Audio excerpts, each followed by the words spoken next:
Hola, ¿cómo están? Mi nombre es Madel y me da muchísimo gusto darles la bienvenida a La Extraña Historia.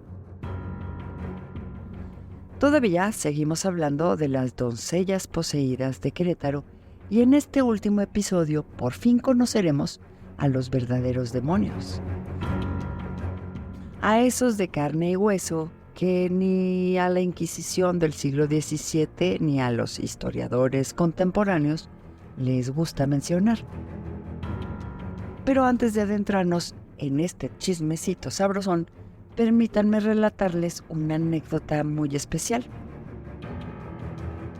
El sábado pasado asistí a una comida en la que tuve oportunidad de platicar con un queretano al que aprecio mucho.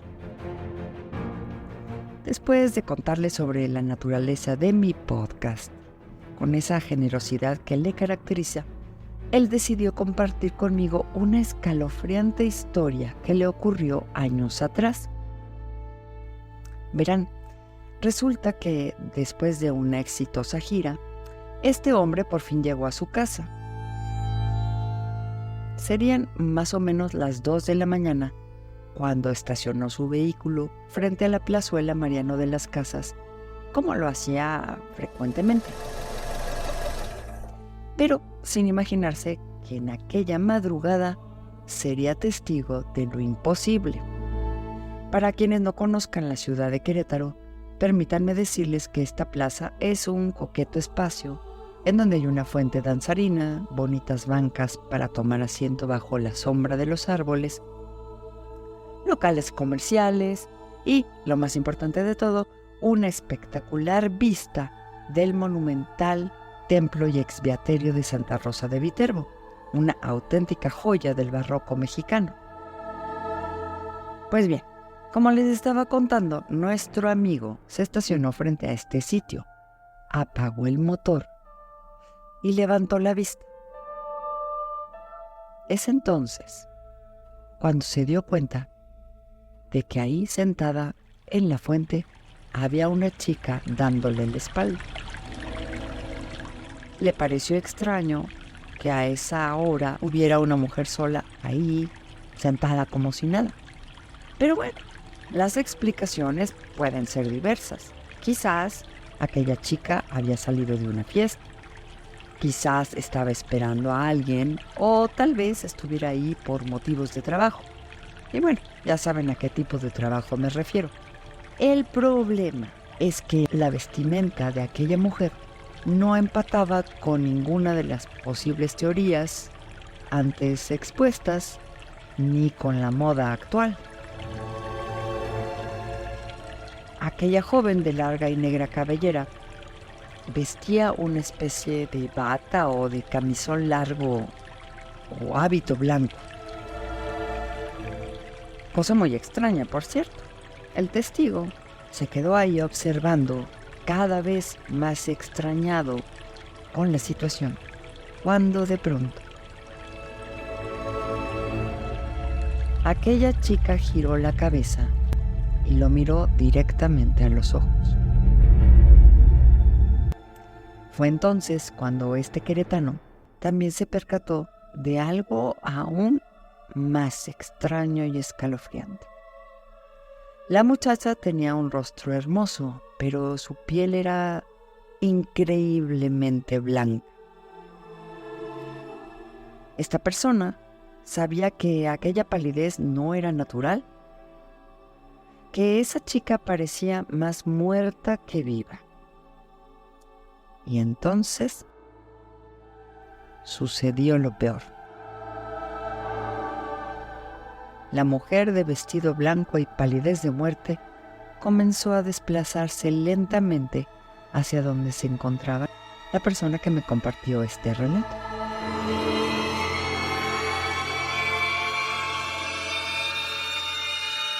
Sobra decirles que él no se esperó a ver quién era ella ni qué era lo que quería. Simplemente tomó las llaves de su vehículo, abrió la puerta y se dirigió con paso veloz y firme hacia su casa sin volver la vista atrás ni por un segundo. Ahora bien, ¿por qué les estoy contando esta anécdota? ¿Qué tiene que ver la vivencia de este entrañable queretano con la historia de las endemoniadas. Así llegó la pluma, les diré que quizás, y solo quizás, esta persona, conocida mía, se topó con el principal demonio de nuestra historia.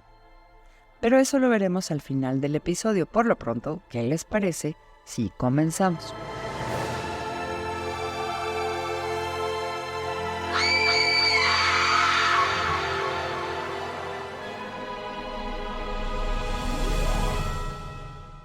Misterios y enigmas, anécdotas desconocidas, crímenes espantosos o simplemente curiosidades históricas de las que casi nunca se habla.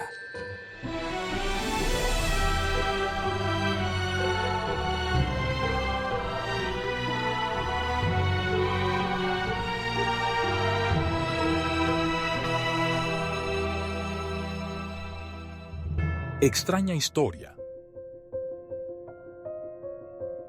Empezaremos hablando de Juana de los Reyes, aquella muchacha de 15 años que dio a luz en 1692 y que después fue acusada por falso endemoniamiento y condenada a pasar un largo rato en las oscuras cárceles de la Inquisición. Ella se empeñaba en decir que era pura y casta y que aquel embarazo lo había provocado Josefa Ramos con la ayuda de los demonios que la asistían. Aunque después de los convincentes métodos inquisitoriales, al fin confesó la verdad y reveló la auténtica identidad del supuesto demonio embarazador, y que no era otro que su propio hermano, un franciscano a quien después de hacer su numerito, los superiores de su orden lo mandaron de misiones a Guatemala para protegerlo de cualquier castigo. Ahora bien, ¿por qué les estoy diciendo que este muchacho fue el demonio de Juana? Pues ahí les va. Si pensaron que los hermanos Reyes tuvieron relaciones de manera consensuada, permítanme decirles que no fue así. No puedo usar las palabras precisas sobre lo que le ocurrió a la pobre Juana, puesto que las diversas plataformas en donde subo mi podcast me censurarían sin decir agua va, pero basta y sobre decir que la pobre chica fue víctima de los apetitos y de la violencia de su hermano.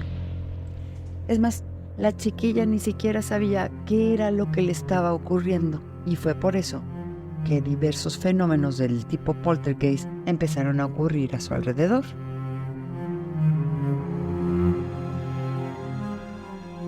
El caso de Francisca Mejía no es muy diferente al de Juana. Si bien en esta otra historia no hubo incesto de por medio, sí que hubo una serie de abusos que hicieron que la pobre jovencita presentara síntomas de lo que hoy conoceríamos como un embarazo psicosomático. Para quienes no estén muy familiarizados con este término, déjenme les cuento que un embarazo psicosomático es una extraña condición en la cual, sin tener un embrión real dentro del cuerpo, una mujer presenta síntomas similares a los de un embarazo, tales como náuseas, vómitos, mareos e incluso aumento del perímetro abdominal. Esta curiosa alteración se suele producir por situaciones de estrés relacionadas o bien con el deseo de tener hijos o con el miedo de tenerlos. Y no está relacionado con la edad del paciente ni con alteraciones hormonales o ginecológicas, sino que se trata de una enfermedad pura y dura de origen mental. Claro está que un embarazo psicosomático no basta para explicar los diversos fenómenos paranormales que le ocurrieron a Francisca Mejía, pero sí para esclarecer las razones por las que esta niña llegó a ser considerada como loca o endemoniada por sus congéneres. Fue víctima de algo tan brutal que la dejó en aquel lastimoso estado. Ahora permítanme decirles otra cosa aún más interesante. En los procesos inquisitoriales se habló únicamente de 4 chicas endemoniadas, pero lo cierto es que hubo muchas más. Se contaba que al menos 17 niñas y otras 14 monjas enclaustradas vivieron las mismas cosas. se las consideró a todas como endemoniadas, pero lo que verdaderamente ocurrió fue que la mayoría de ellas se encontraba en estado de gravidez, o sea, embarazadas. Y ustedes se preguntarán, ¿cómo es posible que esas chicas del siglo XVII, tan cuidadas por sus familias o por las superioras de sus conventos, se hubieran embarazado así como así de un momento a otro? Y lo más importante, ¿quiénes eran los hombres que estaban detrás de este escándalo? Porque, pues miren, a pesar de que estas niñas fueran todo lo espirituales que ustedes quieran, no se embarazaron por obra y gracia del Espíritu Santo. Pero ¿a que no adivinan quiénes fueron los responsables? Pues nada más y nada menos que aquellos franciscanos que llegaron de los conventos recoletos de España. Esos sobre los que les conté en el primer episodio. Los que se flagelaban en la vía pública y en los púlpitos de las iglesias y que alertaban a la población sobre los peligros del mundo, del diablo y del final de los tiempos. Ahora bien, ¿que cómo fue que nos enteramos de la verdad? Pues evidentemente no gracias a los franciscanos, que se inventaron hasta exorcismos para taparse los unos a los otros. Tampoco fue por la labor que hiciera Juan Caballero y Ocio, ni por las pesquisas que hiciera el Santo Oficio, sino gracias a la agudeza mental y al minucioso trabajo de investigación que realizó un humilde fraile carmelita. Si creen que Fray Guillermo de Baskerville, aquel icónico personaje del Nombre de la Rosa, era un hombre brillante, déjenme decirles que su homólogo mexicano no se quedaba atrás. Su nombre era Jesús María, y desde el primer momento en que empezaron a ocurrir aquellos extraños fenómenos en la ciudad de Querétaro, el fraile sospechó que había gato encerrado. ¿Recuerdan que les conté sobre esas niñas que salieron corriendo y gritando por todas las calles con los ojos blancos y echando espuma por la boca? Pues bien, resulta que no fue lo único.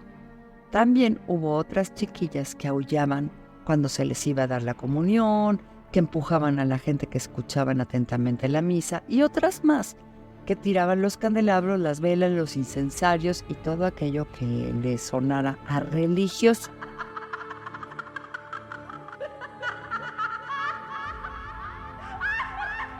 Pero a diferencia de los otros religiosos que pensaban que aquellas eran señales inequívocas de una posesión diabólica, al humilde fraile le parecía algo fingido. Sabía que esas chiquillas o bien estaban mintiendo o algo muy grave les ocurría. Fue así como pacientemente decidió interrogar a algunas de estas doncellas o a los padres de estas y descubrió lo siguiente. Y agárrense porque se pone bueno. Resulta que en cuanto llegaron esos famosos franciscanos del Colegio de la Propaganda Fide, comenzaron con un discurso dirigido a las mujeres queretanas, en el que se hablaba de el fin de los tiempos y que las mujeres, por supuesto, eran las primeras que tenían que ser más espirituales en aquellos momentos. Así que les ordenaron pasar todo el día encerradas en el convento de la Cruz. Ahí comían, rezaban, se confesaban y según esto aprendían catecismo. Y no vayan a creer que este mandato solo era para las doncellas. ¿Qué va?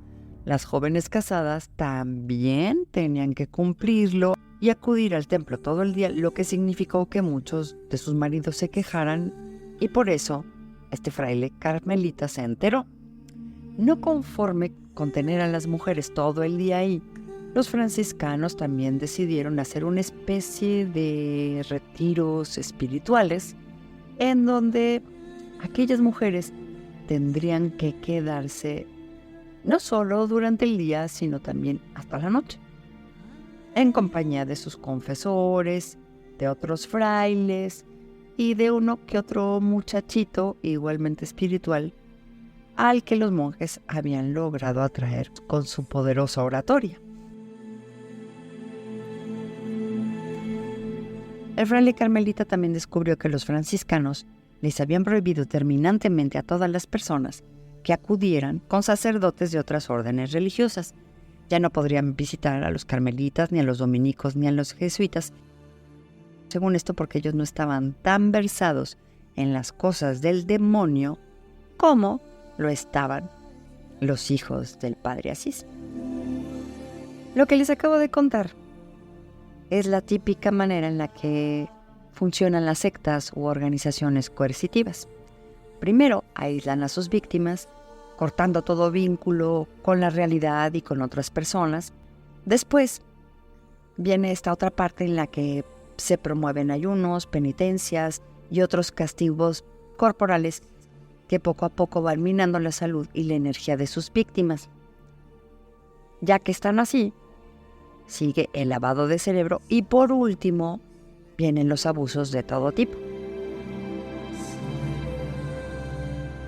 Y estos frailes franciscanos, además de ser líderes de una oscura secta en Querétaro, también eran unos auténticos degenerados, que hicieron lo que quisieron con las jóvenes queretanas, sin que esto tuviera mucha repercusión. Porque al final del día, quienes se llevaron la peor parte fueron Josefa Ramos, Juana de los Reyes y Francisca Mejía. Pero no vayan a pensar que el hermano de Juana y los lascivos y degenerados franciscanos son los únicos diablos del cuento. Que ahí va. Permítanme presentarles ahora al tercero de los demonios. Actualmente, a él se le conoce como el patrón de las artes, como un mecenas religioso y personaje ilustre de la ciudad de Querétaro. Pero lo cierto es que de ilustre tenía muy poco. Más bien, era un hombre corrupto, atormentado y fanático que manejó el asunto de las endemoniadas según su propia conveniencia, y estoy hablando del consultor de la Inquisición, don Juan Caballero y Ocio. Fíjense, este retorcido señor sentía una particular irritación por aquella inquietante mujer conocida como la chuparratones. Ella era guapa, inteligente y libre, cosa que molestaba profundamente a este hombre. Así que no dudó ni por un segundo en sentenciarla y sacarla de Querétaro rápidamente para que quedara finiquitado el fastidioso asunto de las doncellas poseídas. Ahora, que tampoco vayan a pensar que lo hizo con la finalidad de defender a aquellas chiquillas embarazadas. No, hombre, en cuanto pudo, también se deshizo de Juana de los Reyes y de Francisca Mejía, que curiosamente eran las que menos dinero tenían. A Catalina de las Casas y a Francisca de la Serna las regañó un poquito y les exigió a sus padres que tuvieran más cuidado con ellas. Y con esto dio carpetazo al asunto de las endemoniadas. Pero la cosa distaba mucho de ser un caso cerrado. Aquel fraile carmelita del que les hablé, Fray Jesús María, no se quedó conforme para nada con la explicación de la bruja, ni con lo del embarazo de Juana o con la supuesta locura de la Mejía. Sabía que había algo oscuro detrás de aquel asunto, algo que Juan Caballero conocía, pero que no quería revelar.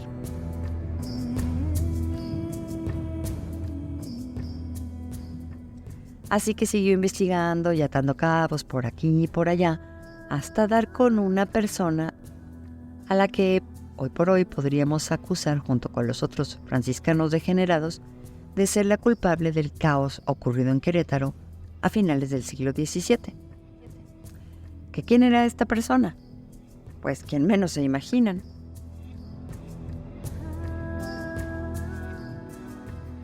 De hecho, ya se las presenté en el primer episodio de Las Endemoniadas de Querétaro.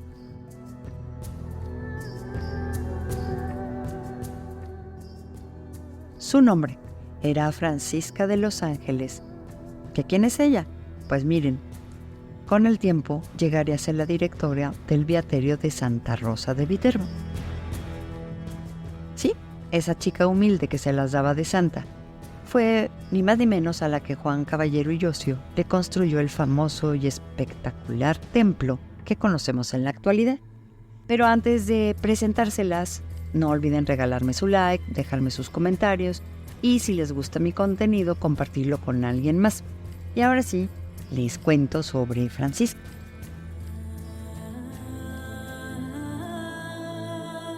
Ella era hija de Juan Alonso, un mestizo que se dedicaba a la alfarería, y de Antonia Herrera, una criolla de pocos recursos. Su casa estaba ubicada en las afueras de la ciudad, junto a la Capilla del Espíritu Santo, en un barrio considerado como pobre en aquellos entonces. Pues bien, resulta que cuando Francisca tenía como 4 o 5 años de edad, le ocurrió algo verdaderamente extraño. Según lo que ella relataría, un día en el que estaba jugando en la huerta de su casa, de repente y de la nada, apareció una potente luz que la cegó momentáneamente. Desde entonces, empezó a decir que el niño Jesús se le aparecía y que le decía que hiciera esto o aquello, que no jugara con los demás niños, sino que se pasara el día rezando. Y es más, que como había sido tocada por la divinidad, ni siquiera tendría que hacer ninguna de las labores del hogar, sino dedicarse puramente a la contemplación. Cuando cumplió 14 años, fue cuando llegaron los famosos franciscanos del Colegio de la Propaganda Fide, y fue cuando Francisca de los Ángeles vio su sueño cumplido. Aquellos hombres que se flagelaban y cargaban coronas de espinas sobre la cabeza, encarnaban esa espiritualidad que siempre había anhelado. Francisca sentía una enorme fascinación por aquellos monjes, en especial por su confesor, que no era otro que Fray Antonio de Margil, el mismo que después tendría fama de santo y a quien se le atribuye el milagro del famoso árbol de espinas que está en el convento de la Santa Cruz en Querétaro. Esta jovencita hacía todo lo que su confesor le ordenaba y sentía por él una admiración insana que rayaba en otra cosa. Miren, si él le decía que entrara de rodillas al templo, Francisca lo hacía. Si Antonio de Margil le pedía que dejara de comer, la chica lo hacía y doble. Si le pedía que se mortificara con el cilicio, se pegaba más fuerte. Ella haría lo que su confesor le pidiera con tal de ganarse un lugarcito en el corazón de Fray Antonio.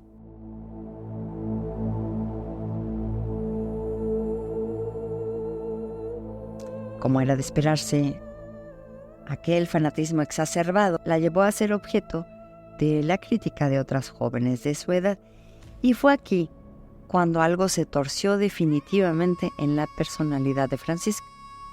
Si bien esta mujer ya era alguien que sufría de alucinaciones desde muy temprana edad o que mentía compulsivamente con tal de quedar bien con la gente, la cosa empeoró cuando otras chicas empezaron a burlarse de ella.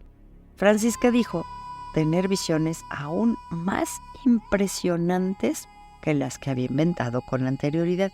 Y digo inventado porque según ella era capaz de describir los ropajes que llevaba Dios en persona. Sí, aunque ustedes no lo crean, Francisca no solo veía a la Virgen, a Jesús o a los ángeles. Ella podía ver a Dios.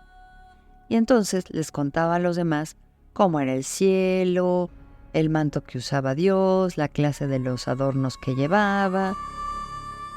Pero no solo eso, también empezó a decir qué fraile o qué persona se irían al infierno o al cielo y todos los demás secretos que Dios conocía de las personas. Por si fuera poco, Francisca empezó a experimentar estigmas durante la Semana Santa. Poco a poco se fue ganando la fama de santa y empezó a convivir con toda clase de personas. Lo mismo se codeaba con la clase aristocrática que con el pobre más pobre de la ciudad. Pero llegó a ser tal la fama de sus visiones que el mismísimo marqués de la Villa del Villar del Águila, don Juan Antonio de Urrutia y Arana, solicitó que fuera ella quien estuviera presente en su lecho de muerte para que le dijera qué cosas le esperaban en el más allá. Cuando alguno de los franciscanos le leyó la historia de Sor María de Jesús de Ágreda, Francisca encontró una nueva heroína en la que inspirarse para sus mentiras. Si Sor María de Ágreda dijo estar en Arizona convirtiendo a no sé cuántos infieles en aquella zona, sin siquiera salir de su convento, Francisca de los Ángeles dijo que aquello era poca cosa, puesto que ella iba a Texas casi todos los días y que fundó no sé qué cantidad de misiones por aquellas tierras. Y verán, aunque estas mentiras eran auténticas barbaridades, no representaban ningún peligro. El problema fue cuando empezó a influir y a manipular a otras chiquillas de la ciudad.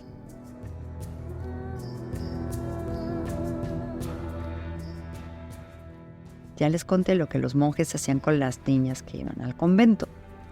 Ahora imagínense lo que ocurría cuando una supuesta amiga, que también era santa, las aleccionaba sobre qué tenían que hacer con los monjes y qué tenían que decirle a sus padres, a quién tenían que echarle la culpa de sus males, incluso qué tenían que hacer para terminar con sus embarazos.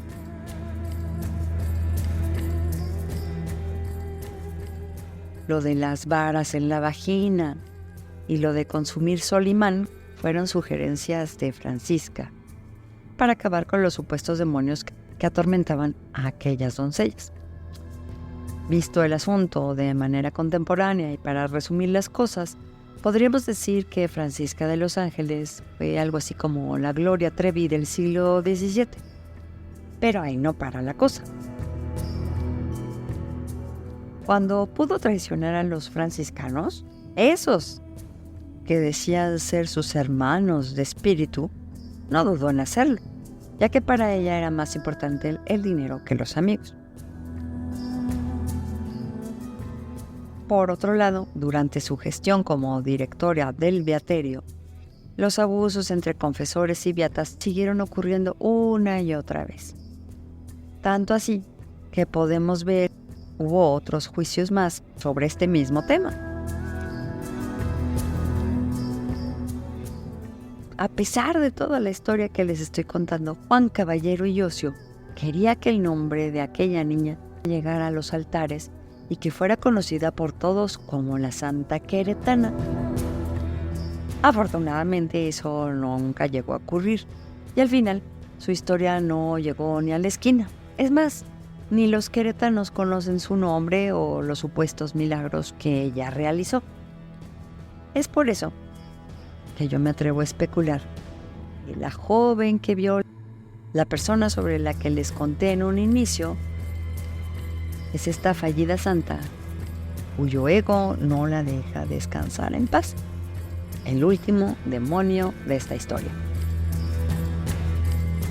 Y bueno, hemos terminado ya con este tema. Los espero la próxima semana con una nueva historia. Hasta pronto.